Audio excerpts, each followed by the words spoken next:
Hello friends, I am doctor Nishant Gautam, consultant physiotherapist. तो आज हम बात करने जा रहे हैं रोटेटर कफ इंजरी की, यानी कि कंधे की चोट। और साथ में ये भी जानेंगे ये किन कारणों से होता है और इसके लक्षण क्या हैं, यानी इसके कॉजेज़ क्या हैं और इसके सिम्टम क्या हैं। और साथ में ये भी जानेंगे कि हम घर पे रह के इसमें क्या ट्रीटमेंट कर सकते हैं और कौन सी ऐसी एक्सरसाइजेज हैं जिसको आप करके अपने शोल्डर की इंजरी को या फिर रोटेटर कफ टियर को पूरी तरह से ख़त्म कर सकते हैं, रोक सकते हैं। फ्रेंड, रोटेटर कफ हमारे शोल्डर को स्टेबलाइज करने का काम करता है। ये 4 मसल से मिलकर बनता है। इसमें जो पहली मसल है वो है इंफ्रास्पाइनेटस, दूसरी है सुप्रास्पाइनेटस, तीसरी है टेरिस माइनर, चौथी है सबस्कैपुलरिस। और फ्रेंड, इसका जो मेन काम है रोटेटर कफ का, ये हमारे शोल्डर को पीछे जो हमारी बोन होती है स्कैपुला बोन और हमारे हाथ की जो बोन होती है ह्यूमरस बोन, इसको शोल्डर पर रोकने या फिर बांधने का काम करता है। Friends, rotator cuff tear 2 types के होते हैं। पहला पार्शियली, दूसरा कंप्लीट। पार्शियली में क्या है, वो पूरी तरह से इंजर्ड नहीं होता है और कंप्लीट में वो पूरी तरह से इंजर्ड हो जाता है, जिसके बाद हमें सर्जरी की जरूरत पड़ जाती है।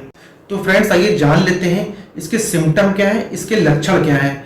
तो फ्रेंड्स, इसमें जो पहला सिम्टम है वो ज़्यादातर लोगों में देखने को मिलता है कि उनको कंघी करने में शोल्डर में पेन महसूस होता है, सर के पीछे हाथ ले जाने में शोल्डर में दर्द महसूस होता है, पीछे पीठ के हाथ ले जाने में शोल्डर में दर्द महसूस होता है। तो इसका ये कॉमन सिम्टम है।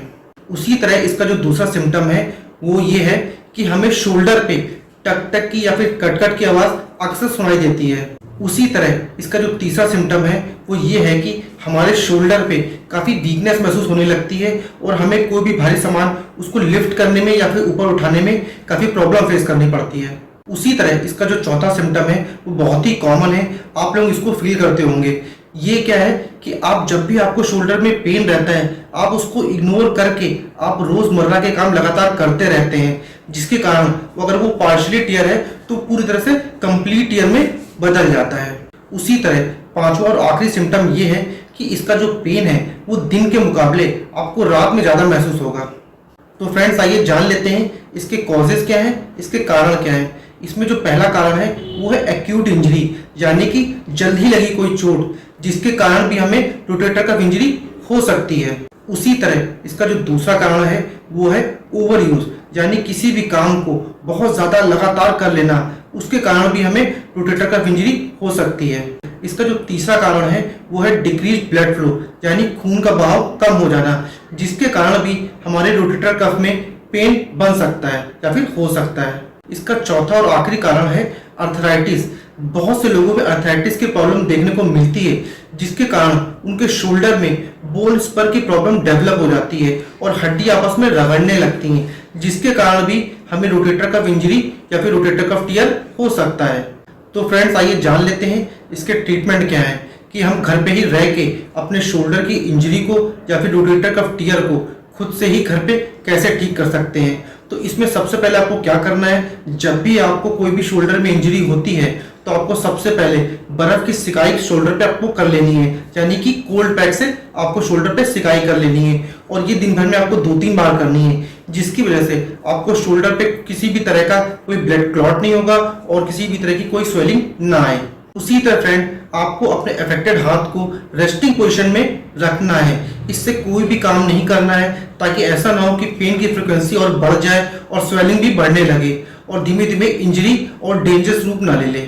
तो फ्रेंड्स, आइए जान लेते हैं वो कौन सी ऐसी एक्सरसाइजेस हैं जिसको आप करके अपने रोटेटर कफ इंजरी या फिर शोल्डर इंजरी को पूरी तरह से खत्म कर सकते हैं, रोक सकते हैं। तो इसमें सबसे पहले कि आपको क्या करना है, आपको अपने हाथ को इस तरह से 90 डिग्री एंगल पे रख लेना है और अपने हाथ को बहुत ज़्यादा नहीं, थोड़ा सा नीचे लेके जाना है और थोड़ा सा आपको ऊपर लेके आना है। इसी तरह अपने हाथ को आपको 10 से 15 बार ऊपर नीचे को रोटेट करना है। अगर आपको लगता है आप ये इजीली कर ले रहे हैं तो आपको इस तरह से एक बॉटल ले लेनी है, उसमें अपने वेट के अकॉर्डिंग आपको पानी भर लेना है और उसको इसी तरह से पकड़ के आपको थोड़ा सा नीचे और थोड़ा सा आपको इस तरह से ऊपर लेके नीचे करके करते रहना है। ठीक है। तो फ्रेंड्स, आपको ये ध्यान रहे, ये एक्सरसाइज आपको तभी करनी है जब आपको लगता है कि आपकी पेन की जो फ्रिक्वेंसी है वो कुछ हद तक कम हो चुकी है। ठीक है, ऐसा नहीं कि आपको आपके शोल्डर में पेन भी बना हुआ है और आप एक्सरसाइज कर रहे हैं। अगर आप ये चीज करेंगे तो इससे आपका जो पेन है वो धीमे धीमे और बढ़ने लगेगा।